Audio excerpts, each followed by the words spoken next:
Welcome to another episode of the School Podcast. Today we have a very special guest, but before we get into the guest, I think the cameras are going to pick up. You won't on the audio, but we have a live audience, and this live audience loves the School Podcast, don't you? Yeah, there you go. We nailed it. But yeah, once again, thank you for everybody who is here. And Diana, thank you for... Oh, you're welcome. Thank you for coming. So I want to talk everything about leadership, but before we get into it, in this room we have a wide range of different people, from CEOs of trust, head teachers, facility management, IT, you name it. There's a massive mix of people in this room. But before we get into that, can you tell us about your kind of educational story or journey as quickly as you can? Went to school in South London. Do you know South London? Yes. So I grew up in Camberwell, went to school on the Peckham Road, Oliver Goldsmith Junior School, secondary school, Sydenham Girls, Forest Hill, 1,500 girls. We could get guys pregnant. We were that strong as women. And I did my O-levels. I was the last year of O-levels. Do you remember O-levels? Yeah. Yes. I was the last year of O-levels, so I've got 7 O-levels, 7 GCSEs as well. We did the first year pilot of that. Did my A-levels, failed them all. Parents went nuts, didn't speak to me. Went to college to do my A-levels again, failed them again. Parents now definitely didn't speak to me. Packed me off to university because I'm Nigerian. You are going to university. There's no choice in the matter. And I went to university and I did biomedical science in Wolverhampton Polytechnic, as it was then. Became a university later on. Did a PGCE in secondary science and then became a science teacher. Amazing. In St Bonaventure's School, which is in Newham, in East London. Did that. Then I became a head of year in a school it was so bad, this school, it closed down. And that's unusual. Schools don't normally, they just get rebrokered. No, they just shut it down. Say, oh, you know what, done. And I jumped then from head of year to being a deputy head.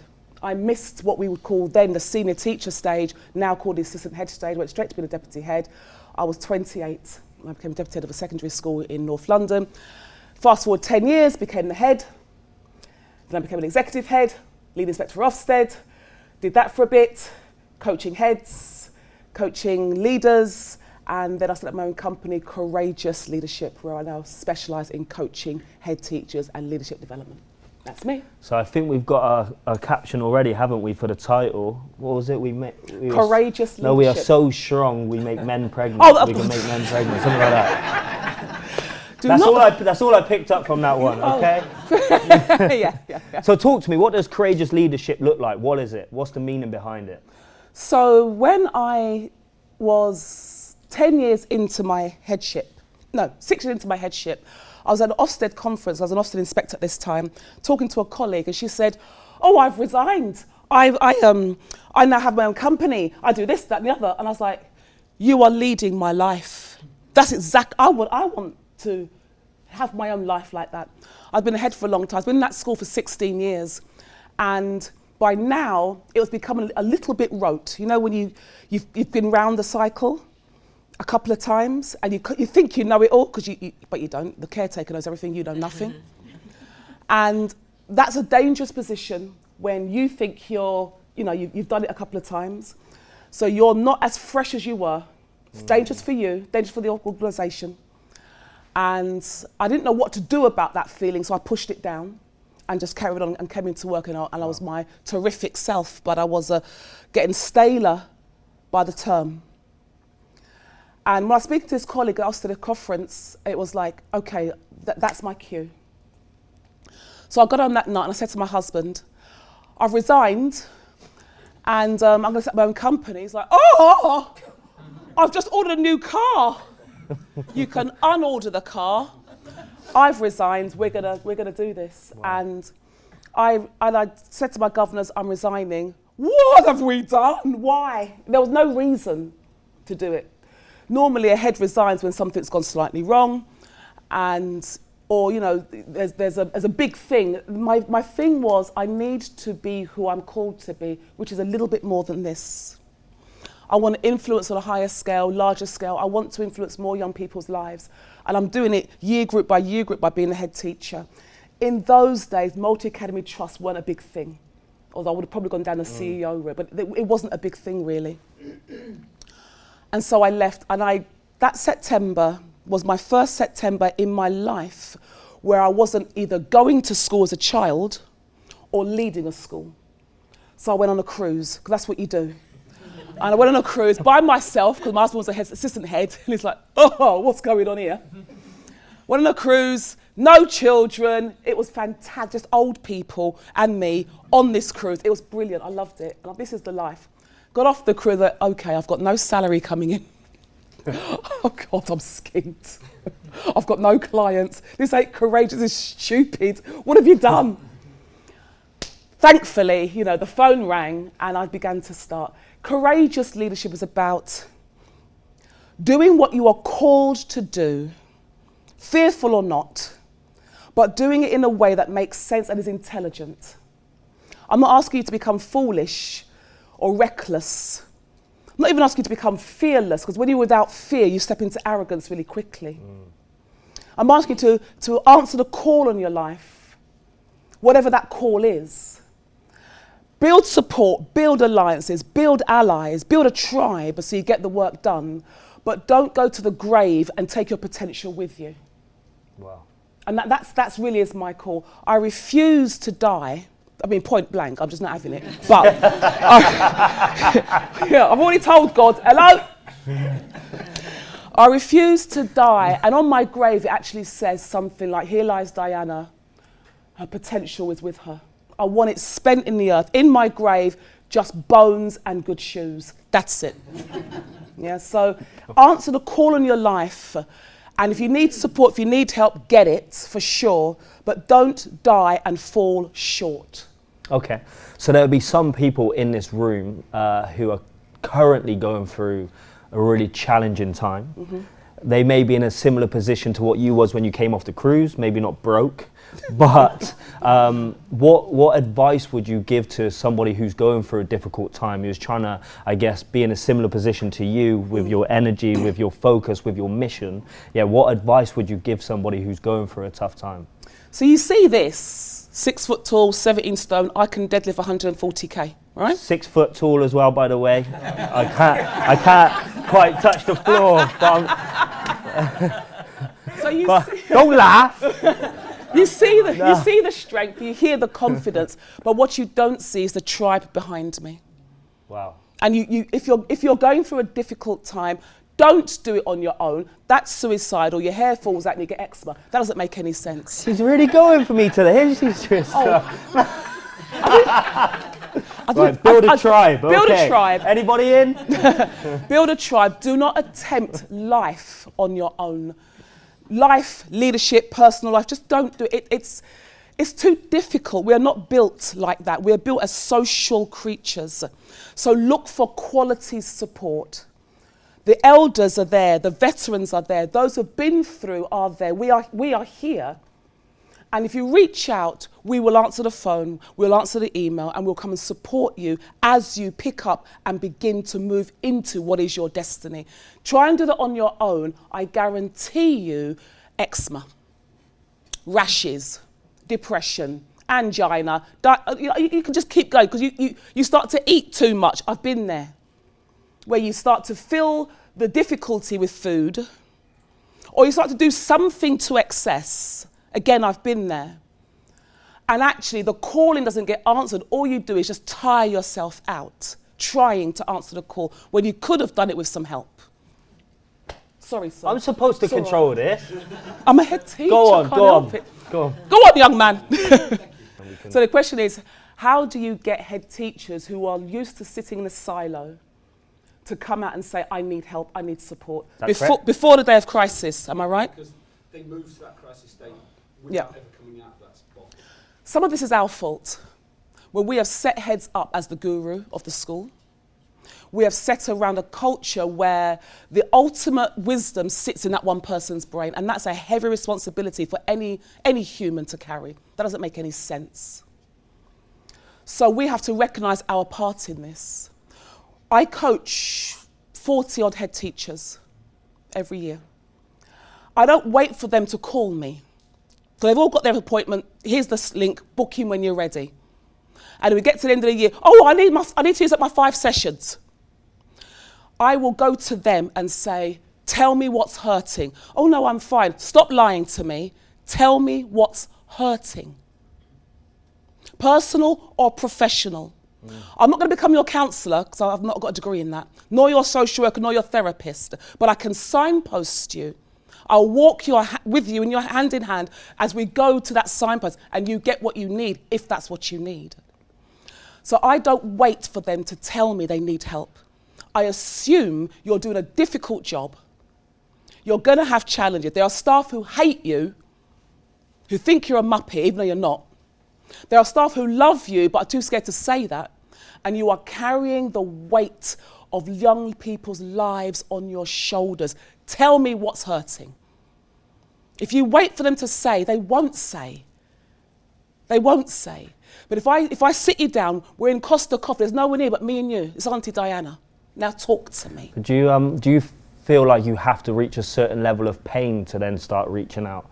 So like for me personally, so as I said to you beforehand, and Tristan and a few other people would know, I work with about 100,000 teenagers a year, but I also do 1,000 miles a week in my car. And I think last year I hit a point where everything you kind of just said, my hair was falling out way before, that's genetics, but it's true, you get lonely, like the lone wolf starves ultimately. And I was getting lonely, depressed, but you know, you walk into a school, and the truth is I do cost quite a bit of money, but as soon as you walk into the school, everybody's looking at you. So you put on this fake smile, you pretend you're this amazing, but as soon as you get back in your car, you're like, oh. So I feel like this whole tribe idea is amazing, but like what is that kind of first step? It doesn't matter whether you're a head teacher, facilities management, head of IT, a CEO, what is that first step of kind of building a tribe? Because I think your tribe is also going to push you forward as well, isn't it? It's going to help elevate where you're currently at. Yeah, what advice would you give? Okay, so let me give you an example.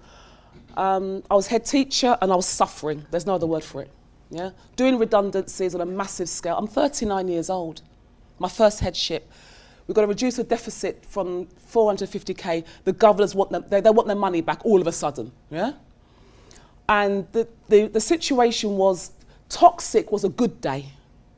It was diabolical. It got so personal, and I'm just trying to make the books balance.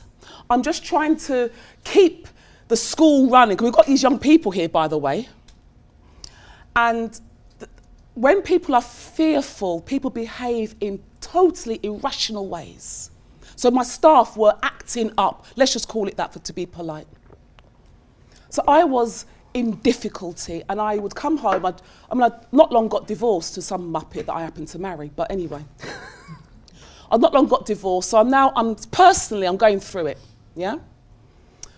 I go home to an empty house. I'm not cooking because I can't be bothered, so I got Just Eat on speed dial. I'm putting on weight like I'm doing it for England. I don't go to the gym, because who goes to the gym when they're depressed? I don't know I'm depressed. I'm not using that word, because Diana Osagie and depressed don't go in the same sentence. Wow. I'm the head teacher, so I've got to be the guru, and I'm suffering. I go home every night. I had this special rug, don't laugh. I had this special rug, I'd lay out and I'd cry on it.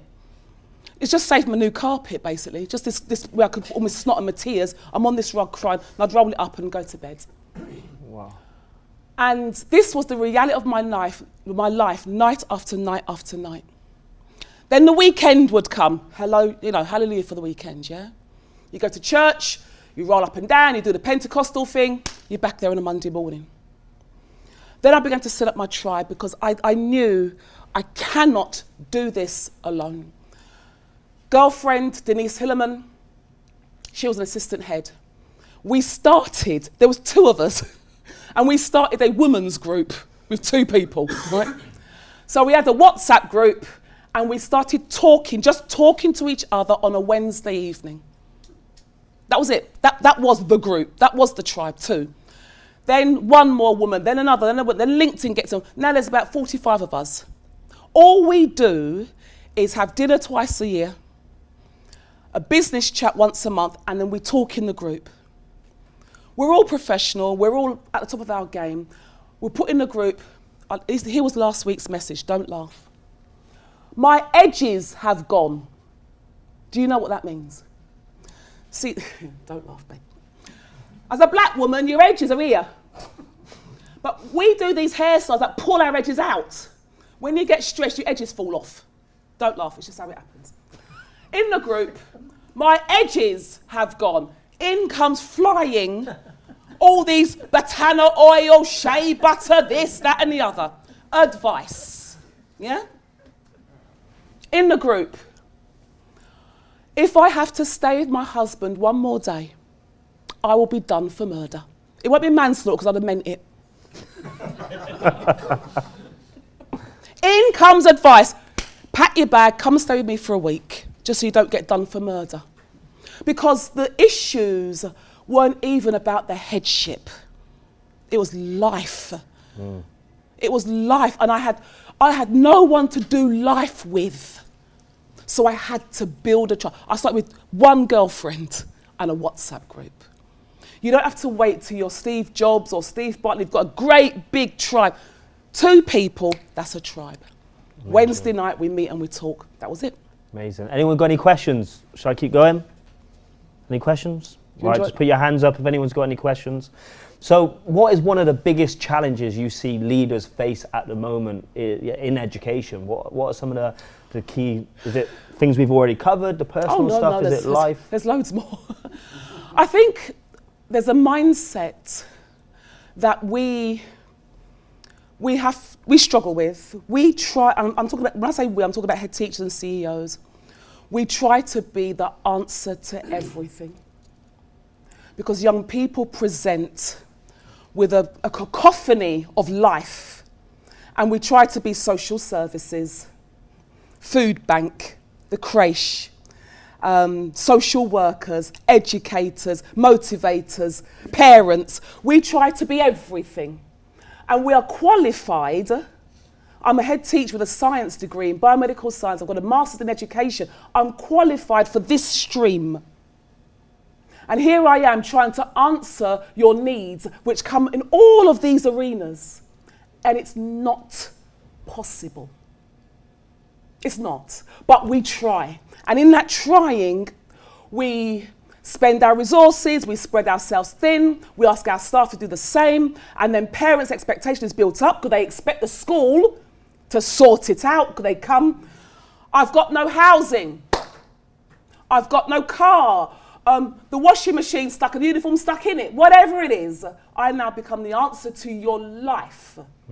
And then, because life can be uncomfortable, but I don't, let me see, how deep can I go? Go deep. Deep? Yeah. Tristan wants deep, so give us deep, come on. Thanks. I thought you was going to heckle me. You can edit this bit out if you need to, yeah, but can I just say this? When life gets uncomfortable, people look for a diagnosis. Hear me out. Oh, I can't do that, it's bad for my well-being. That's their job, but it's bad for their well-being. I can't possibly do that. I've got X, I've got Y. What I used to call, I'm just feeling, this is just a bloody uncomfortable day. Right? It's just an uncomfortable day. It's an uncomfortable season in my life. I can't opt out because I'm uncomfortable. Yeah? Yeah. I wonder if we have taken the pursuit of comfort to a level that is not sustainable. And so, forget resilience, forget tenacity, just allowing yourself to be slightly uncomfortable for more than a week, for more than a day. It hurts, yeah, it does. Life does hurt. That wasn't very kind. I hear you. You can't do that to me. I hear you. When you want me to be your everything, to be your answer to all your life's ills and to solve your discomfort, you're putting me in an impossible position. You're putting the profession in an impossible position. But we've accepted that burden, I think, and I think erroneously. Because we're competent, because we're capable, because the health service is under pressure, because CAMS and the health service and the mental health service, they're under pressure and we're at the forefront, I think we've accepted a burden that's not ours and it's crushing us. And I speak from experience because when I took over as head, we were a pastorally hearted school. We cared for you deeply. You had to be a mass murderer before we expelled you. I mean, honestly. We loved you. We cared for you. We did everything to ensure that pastorally you were on top. Academically, we were soft-hearted, soft-bellied. Oh, don't do a full GCSE. Give them a level 1 course. Oh, don't challenge them. You make them feel uncomfortable. Academically, we didn't push at what we were supposed to be pushing at. But I had kids in from 8 for breakfast club till 6 at night for creche, so their parents could work and do whatever it was. But what my prime purpose in their life was not being fulfilled. It wasn't. So they left safe and happy, but unqualified. And I won't forgive myself for that. Does that make sense? Do you think it's quite common for schools, universities to lower expectations sometimes? So for example, we always talk about what high expectations look like, but we never really discuss what low expectations look like. And kind of similar to what you just said then, I notice it in quite a lot of the schools that I work with. And a massive one is they overpraise quite a lot. And I think I discussed this when I'd done the conference in Aston Villa.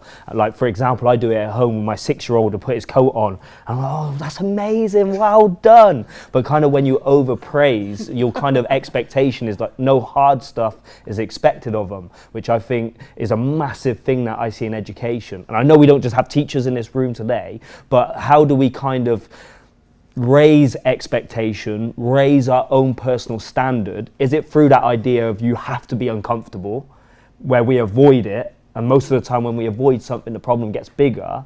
Like, how do we raise our standard and expectation, not just academically with the students that we might work with, but also we got facility managers in here, we got a mixture. How do we raise the game and how do we bring everyone along with us? I don't think any school deliberately has low expectations. Okay. I don't think any leader deliberately or consciously has low expectations. Just like humans, we get trapped into cycles of behaviour. Yeah? I was speaking to a head that I was coaching on the way home 2 days ago, and he's taken over a new headship. And he was speaking to the staff, brand new, and they were celebrating attainment 8 of 27. Nationals 46. So he was like, am I in Narnia? What do you mean? Oh, yeah, well, we did really well. Do you know what average is? Average, not stellar, just average, 46. And it wasn't because they were being malevolent or anything like that. They just didn't know. They didn't know. They didn't know what attainment is and was and what it means. So the expectation was low through lack of knowledge. Got you. You can't hold people to a standard they don't know about. So when I'm developing a philosophy called juggernaut thinking, where as leaders, you hold a position, a stance, where you are not afraid of your excellence, you're not afraid of your size, you hold your position on the road. You're not in competition with anybody on the road. Juggernauts don't have competition with people because that's dangerous. If I were to race you, you're going to die. I hold my position because in the back of my juggernaut is great purpose to get from A to B. In my school, great purpose, young people's lives, to get them from A to B. I think there's a mindset which, when you ask people to say, what is your absolute purpose? They'll say A. How do you set targets for that purpose to be realised? They'll tell me, well, last year we got X. So this year we want to get X plus 5 or X plus 10%.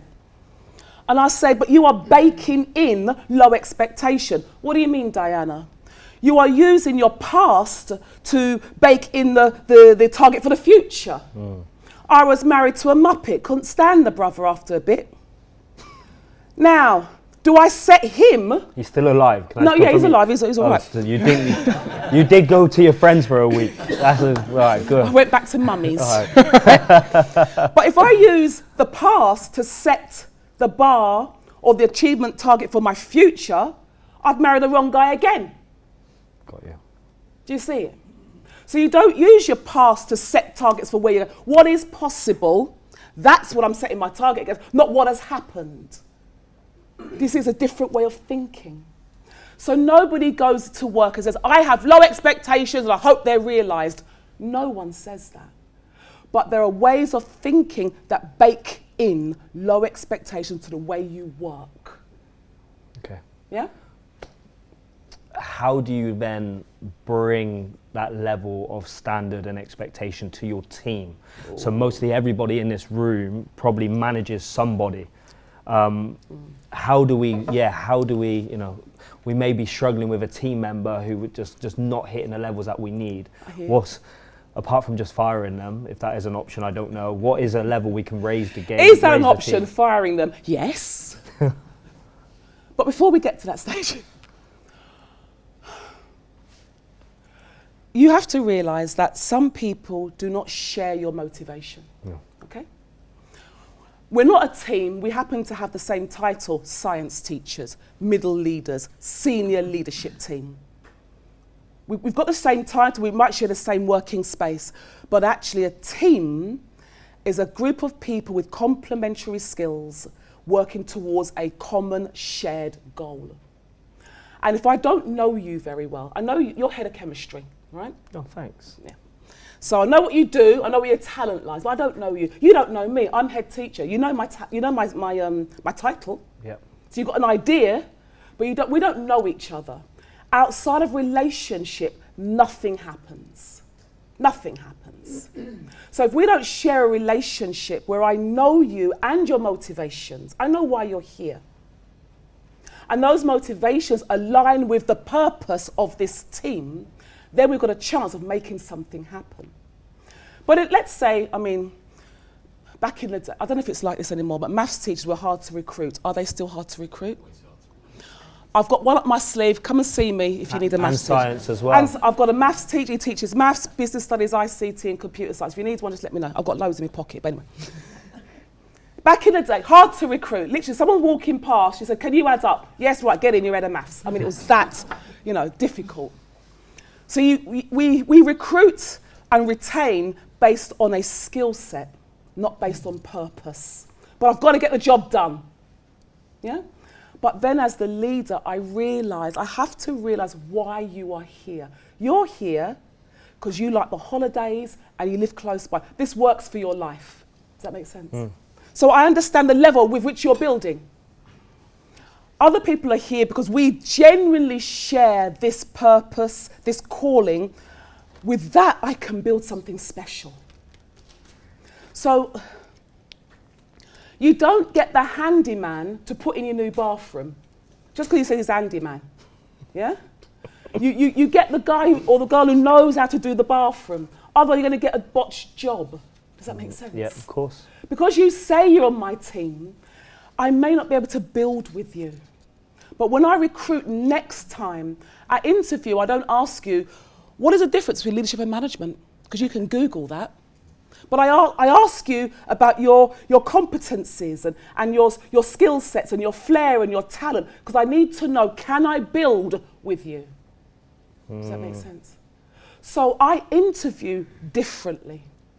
When I do well-being, it's different. I don't do bathing in water and smelly candles. That ain't well-being, that's just hygiene. I do things differently. I need to know, are you able to be trusted? Can I love you? Will you love me? If there's relationship, anything's possible. Without the relationship, you're just a maths teacher, head of data, head of HR. What's the fastest way of developing a relationship? Come to my house for dinner. Okay. Just like a marriage or a friendship, How do you develop relationship normally? It doesn't change because we work together. Got you. Talk, trust, talk on a deeper level than what did you do? Did you watch Bake Off? What did you do last week? That kind of thing. Love. There's a professional love. I love you enough to hold up a mirror of accountability to you. I'll hold it with strength and I'll hold it with love, but come on, you can do better than what you're doing. What support do you need so you can be the better version of what I'm looking at? Wow. Oh, tape measure, find me. No, we're not doing that one. We're not doing the passive aggressive. Oh, what you see is what you get. We are not doing that. Is that all I get? What I can see? Nah, friend, there's got to be more to you than that. Wow. Yeah? Amazing. So I've got to be prepared to love you. That's headship. That's leadership. If I don't love you enough to say to you, come on, let's walk together and do this. If you're just an employee, then I get what I get. Yeah? Amazing. We don't have a huge amount. Perfect. Go on. Oh, sir. Time. Repeat the question as you understand it. The question was, with all that we do as head teachers, as leaders, do we have the time, the capacity to become people who can read people, love people, build relationships, relationship building? Yeah. The central pillar of good leadership is relationship building. That's the central pillar. Oh, absolutely. So if I give you an example of how to make it real, as head, I do not answer my own emails. I don't open my emails. That's what my PA does. She's been trained to triage and open my emails. She'll triage them at 12 o'clock. I look at the ones that she said, these are the emails that you need to read. The rest, she will triage. I don't spend hours doing email work. I don't do admin. Yeah? I do relationship building. I've got an A level in psychology. It was a D, but don't say nothing, right? A D's a pass. I used to teach NPQH, which was it's the qualification for headship. In those days, when I taught it, you had to write your own modules. The way I taught NPQH wasn't the way it's taught now. I would teach you how to love your staff, how to love the people you can't stand, and there's quite a few of them. Yeah? How to hold people to account. You're in the pub on Friday, Monday morning, same person. Yeah? I used to teach people how to do headship. Does that make sense? How to do leadership. If you know that relationship with people, building relationships, maintaining and nurturing is not your strong point, can I suggest that headship might be tricky for you? Can I suggest that? Because it is the central pillar of what we do. I do it well, and I train my team to do it better than me.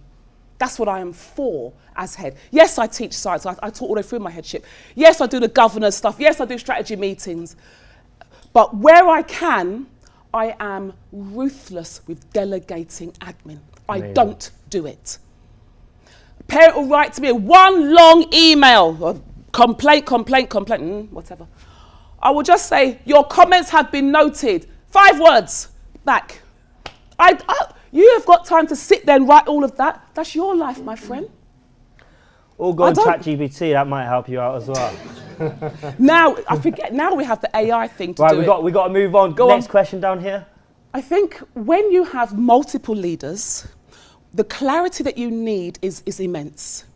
What am I leading and why? If I walk into your organisation, as I do for organisations, and I'm doing leadership development, every leader should know why they're valued and why they're important. Where mismatch starts to happen, where things start to go awry, where we all do this, whatever this might be, but actually the clarity of what I do and why it's valuable is opaque, one. Everyone is looking for their work to be valuable.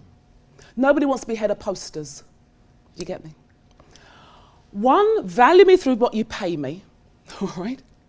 2, value me through showing that my contribution makes a difference. If I don't make a difference, it's not whether I matter or not. If I perceive that what I do is neither here nor there, really, 1, you won't get the best out of me. 2, you're going to miss the advantage that I bring. 3, I'm going to be off ski when someone else offers me more money.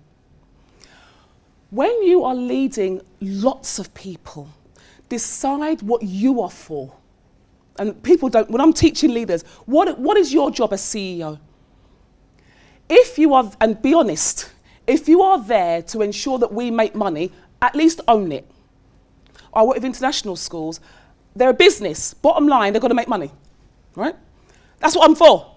Bums on seats, staff paid at the right, that's what I'm for. I don't do relationship building. I'm the CEO of this organisation. Other CEOs, I am here to ensure the schools are fantastic for young people to attend. Now, what am I for? What makes a school fantastic? And they begin to, your purpose has to be clearly defined so people know what you're for. And then everybody else's purpose has to be so crystal clear that nobody is surplus to requirement. Does that make sense? Yeah. When you're like that and they're crystal clear, actually your teams get smaller, not bigger. Wow. Yeah? Amazing. Adrian. Go on, sir. Can you repeat the question? Plus, she didn't drive here, she flew here. The helicopter was on the top. If you can repeat the question as you understand it. So you have literally, I live in Caddington, it's right there. Luton is half a mile that way. Central Bedfordshire is just here. Okay. This area is doing really well. There are mats and there are people working who have raised the expectation of what a Luton child should have for education. Here is one of the worst performing authorities. And what young people, if you live there, what you're likely to get for education is so different just because you live 4 roads down. Wow. It's so unfair. And so I was asking, how do we improve this? And that's been like that for a long time. It's entrenched thinking. It's entrenched thinking, because they teach English, maths, science, phonics, key stage 1. They teach the same stuff, but the thinking behind it has never changed. And that's where we have to make the difference. And that is a long-term thing, because when you're saying to someone, change your thinking, their first question is, why? My thinking's not broke. How do we get people to change their thinking? That takes some deep work. I have to walk alongside you for a period of time. Then we have to say, you know what, there are some people who are wedded to these ideas. I think it's that idea, isn't it, when people, and you probably, when you work with leaders, you say something and the answer is, yeah, but. What do you expect with these kids? But we're at the national average, so we're good. Yeah, got you. You know? We set attendance at 95% and we got 95%. So you're saying that every year the child can miss 5% of school, add that up for 5 years from 7 to 11, they've missed how much? 5 times 5? And you're celebrating, and along comes Diana and goes, there's no target, 100%, that's the expectation. Yeah, got you. Oh, they can't possibly. Why can't they possibly? Because if you work for PwC, and you rock up and miss 5% of work, your P45 in your box will be downstairs. Do you know what I mean? But we accept, do you see how you baked in low expectation? Because 95 sounds big. Yeah. Sounds good, doesn't it? You try missing 5% of your marriage every year for 5 years. There's divorce coming. Yeah. Any other questions? Hello. At the back. So is the question, how do mainstream leaders see these young people just as they would other young people? Okay. Can you also go one step further as well and potentially see that as like pupil premium as well? Okay. And trying to understand, I guess, some of the students, disadvantaged students, even though I hate that term. Yeah. Oh gosh. I guess it comes down to vision again, doesn't it? It does. It comes down to what you think is possible. Yeah. Okay? It comes down then to what you think is likely, because they're different, and what you think will probably happen. Or the answer to those 3 things is different. So when I'm working with leaders, I coach 4 special school head teachers. Yeah? They're from one group, and each one of them, their schools are graded outstanding. Fine. But they have, as I've been working with them for the past 2 years, we're working on what do you think is likely? Now, what do you think is possible? Given whatever money and resource you need, what's possible? I'm not asking you to set me a target based on what they did last year. I'm not interested, with all respect, right? Just tell me what you think is possible. And if I get an answer back, which I could get from a supply teacher who was just walking past, I've got an uphill battle with this head teacher. Does that make sense? If you don't even think it's possible with every advantage on your table, then we've got an uphill battle. I'm questioning if you're the right person for this role. You can become that, but let us at least own where we are. Let's own the stance that we're starting with. I'm guilty, Rachel, of when young people present with real challenge, behaviour, ability, whatever it is, I'm guilty of thinking, oh, I can't be doing this, right? I'm guilty of that. Of course I am. I'm a human. And then, thankfully, I've got people around me. Have we got to go? In a minute. I've got people around me who are the Senko or the safeguarding lead or the pastoral leader who say, Diana, step aside, because that's not your skill set, love, right? Let us come to the fore. I know how to be in relationships with these people to empower them to come to the fore. I cannot be all things to all people. I'm just not. I've got to put my ego aside. My ego's 6 foot tall, just like me. Yeah? Diana, when it comes to SEND, you know nothing, less than nothing. There is space on the back of a stamp with what you know. But there are people here in the tribe who know how to get these young people to a place of triumph. Will you fund their vision? Yes, I will. Yes, I will. So you don't take it all on. I let people come to the fore. Amazing. I've got to. Thank you. Can we give Diana a massive round of applause? Thank you. My name is Sian Lord and I help deliver the Girls Growth Programme, a programme that helps deliver impact for teenage girls, ensuring that they're happier and healthier on their school journey, with a big focus on relationships, friendships, body image, self-esteem, mental health and mindset. I'm Natalie. I'm one of the leaders for our Girls Growth Programme, where we discuss important issues such as self-esteem, diet, exercise and confidence. Think of 3 unhealthy habits that you have for yourself at this moment in time. And when you don't get enough sleep, it's harder to regulate your emotions and small problems can seem much bigger than they are. Exercise isn't just about looking good or staying fit, it's vital for your mental health. So get in touch today to get the support that your girls need now.